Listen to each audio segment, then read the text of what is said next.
Hello and welcome to another exciting episode of Beyond the Baseboards. My name's Erik Miller. I'm a mortgage and real estate expert and your host of the show that takes you beyond the obvious things in real estate by talking with local area experts in and around their communities. It's pretty fun. Today we're going to be talking specifically about Sedona, Arizona with Angelo Davis. Actually, Sedona isn't a place that you should really talk about when it's better to be seen. So let's start that sweet drone footage and fly around like we're fake Superman. Okay. Yeah, that's nice. Okay, Sedona has so many amazing things about it. First thing is the Red Rock. It's so beautiful. Then you got hiking trails, biking, pink Jeep tours, which is way harder to say in the order than you'd think it is. And there's a ton of awesome, beautiful things in Sedona. Today we're going to be talking with Angelo Davis. He's a military veteran, avid hiker, and real estate rock star of the Red Rock of Arizona. And this episode, man, let's get into it with the details of Sedona, Arizona. Tell me about Sedona. What's the market like in Sedona, and why do you like it so much? Well, for why do I like it? Me and my wife actually were looking at many places when we were getting out of the military, because that actually gave us the first chance to be able to choose where we got to live. So we thought about it for a few years, and Sedona was just a place that just felt right for us. And so once we made that decision, we came out here right away. As far as the market here is kind of unique outside of COVID and outside of this time of year, in which home sales typically happen throughout the year. I've been out other areas where it's more tied to the school year, May through September is where you're going to do a lot of things. Here, we're year round. Okay. But our market right now is just the same as everybody. Inventory is way low. We typically have about 200 homes. Right now, we're in the 50s. Wow. So we're seeing homes that, even homes under $1 million that would typically maybe on the market for a month are lasting hours. Okay. $1 million homes, which we normally might sell 1 or 2 a month, we're selling, they're not even lasting. Wow. So that's some of the different things that we're seeing. In fact, one home, $4 million, it's sold twice this year. Same home, twice this year. So that's the kind of market that we're seeing. I heard that the $1 million houses are actually selling faster than, or as fast as regular houses throughout the country. It's interesting to hear that that's happening in your area. Mm-hmm. And in fact, that's brought our average home sale price to, almost $1 million. Really? Prior to COVID, we were different sections in Sedona were, 650, 700. There's 6 main areas of Sedona that we kind of group where we, put Sedona as like 6 different groups. And West Sedona, where all your day-to-day things are, and Uptown Sedona, where all the tourist things are, that was about 650, 700. And then now it's blown up, it's over $1 million. Even the village of Oak Creek, which typically is about, 10% less than the main part of Sedona, they're almost $800,000 right now. So it's really brought up the average home sale price, because I think those $1 million homes are selling, but also homes in neighborhoods where you think, okay, that's a $500,000 house, that's a $600,000 house. They're going for $800,000-900,000 now. So it's one of the things that we're seeing. So you're saying that Sedona is basically broken into 6 sections, right? You've got the tourist section and would you say Uptown or West, right? What are the different sections of Sedona, and how do they break down? So in the main part of Sedona, you're going to have West Sedona. West Sedona goes from the airport and goes pretty much west. That is where all of your day-to-day things are. Your gas stations, your grocery stores.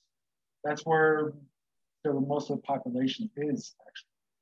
And so that Right now, average home sale price is about $1 million. Okay. The Uptown area is when you enter Sedona and you start going into right where we're known for like the pink Jeep tours and things like that. Crystals, right? The power crystals or something. Yeah, a lot of the crystal stores, Yeah, okay. things like that. Sorry to laugh. Vortex, a lot of those things are the galleries. Okay. Those are all going to be located pretty much in Uptown. And okay. So what that does is that takes you from right where 179 and 89 intersect north, and for about a mile up to the bridge, that's what we consider Uptown. So okay.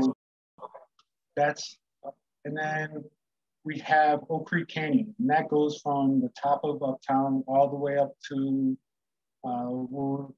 what we call the switchbacks, which is right where when you're driving at 89 towards Flagstaff, and you start going up the mountain, up the road, that's what we call switchbacks. Highway 89 is beautiful, isn't it?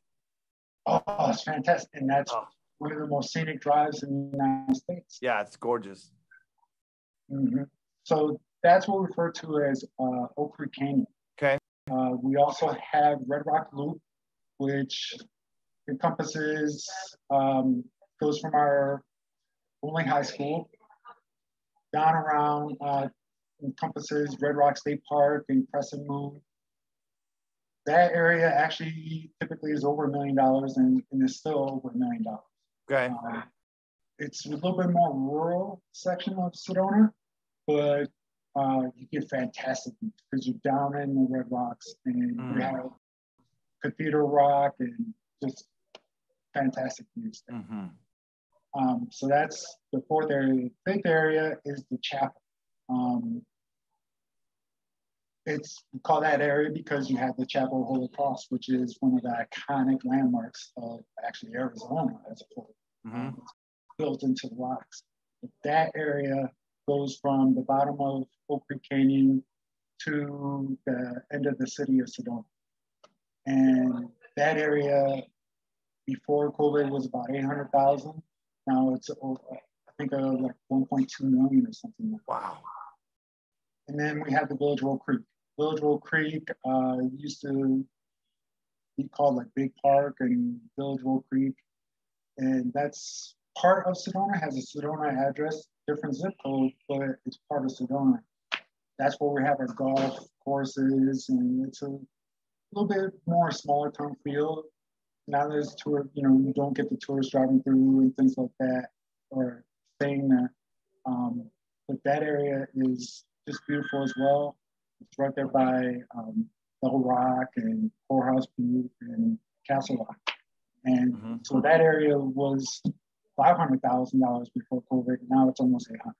Sedona it's so beautiful and also touristy in a way. So there's parts of it where you're just like mesmerized by the beauty, but then sort of like with like, there's so many people. With after COVID and since then, has it picked up, or what was it like? Because it's so touristy. There's so many people, but then there were lots of restrictions and stuff. What was that like during that time? Well, one of the interesting things is we thought that when COVID happened, people would be staying away. Yeah. They didn't.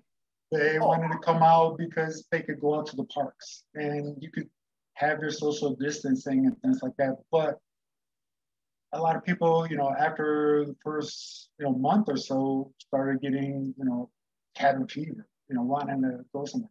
We get a lot of people that come here from down in the valley. And so we still get quite a bit of that. The one thing with Sedona, we do get a lot of traffic, especially because there's only 3 roads coming into Sedona. Yeah. And all 3 of them intersect. And so at the intersection, that's where traffic gets backed up.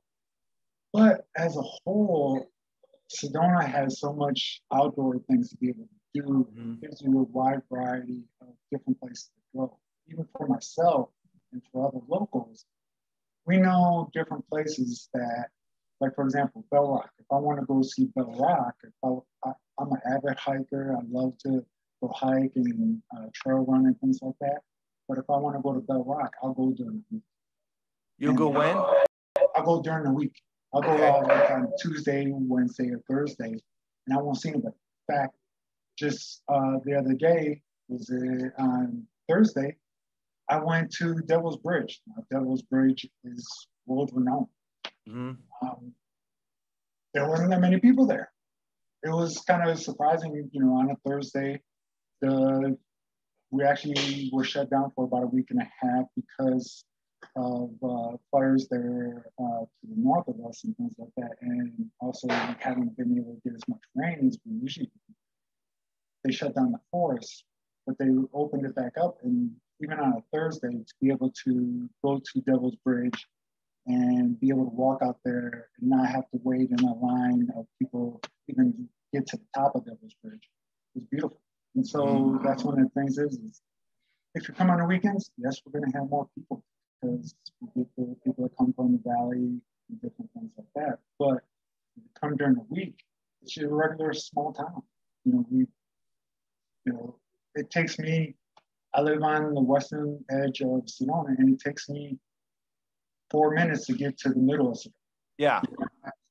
It's like that. It's just the traffic does back up in those, right where those three roads intersect. We refer to as Y. That's where traffic backs up. But as a whole, it's a small price to pay for the benefits that you get, right? If